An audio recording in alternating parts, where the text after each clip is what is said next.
আসসালামু আলাইকুম। আজ আপনাদের মাঝে আমি একটা চিকেন রেসিপি নিয়ে চলে আসলাম। তো প্রথমেই বলে রাখছি, যারা আমার ইউটিউব চ্যানেল থেকে আমার ভিডিওটা দেখবেন প্লিজ আমাকে একটা সাবস্ক্রাইব করে দিবেন।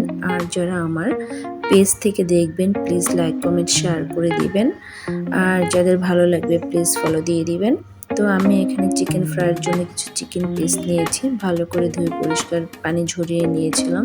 তার মধ্যে আদা পেস্ট, রসুন পেস্ট, স্বাদ মতো লবণ, লাল মরিচের গুঁড়া আর ধনিয়ার গুঁড়া, জিরার গুঁড়ো এগুলো দিয়ে আমি ভালো করে মেখে নিচ্ছি। তো তার মধ্যে আমি দিয়ে দিলাম সয়া সস, আর দিয়ে দিচ্ছি কর্নফ্লাওয়ার। আর কর্নফ্লাওয়ার দেওয়ার পর আমি আরও একটু দিয়ে দিচ্ছি ময়দা। তো তারপরে এটা আমি ভালো করে মেখে নেব। এর মধ্যে আমি কোনো পানি দেব না, চিকেনের সাথে যে পানি আছে ওটা দিয়ে হয়ে যাবে। তো এখন আমি দিয়ে দিচ্ছি ডিম। একটা ডিম আমি আগেই ফাটিয়ে রেখেছিলাম, সেই ডিমটা দিয়ে আমি চিকেনটাকে খুব ভালো করে মিক্সড করে নেব। আর যখন এটা মিক্সড করা হয়ে যাবে তখন আমি এটাকে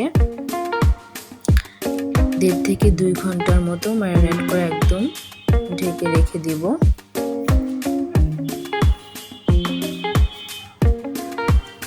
তো এটা কিন্তু আমার ম্যারিনেট করা হয়ে গেছে। এখন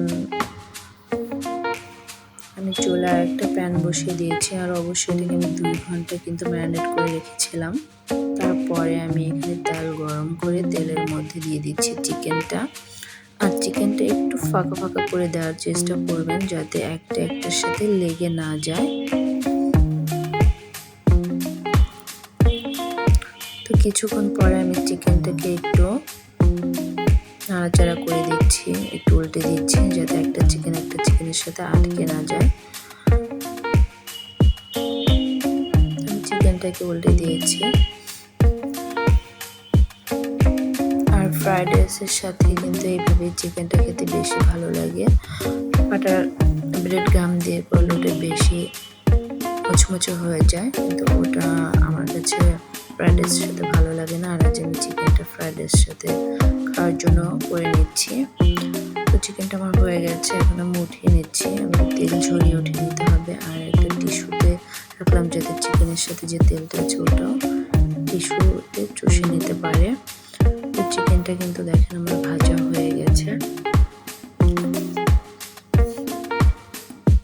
আর এটা সস দিয়ে খেতেও কিন্তু ভীষণ ভালো লাগে।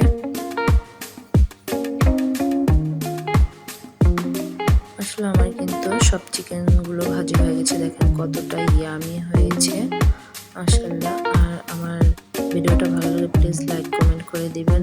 আল্লাহ হাফেজ।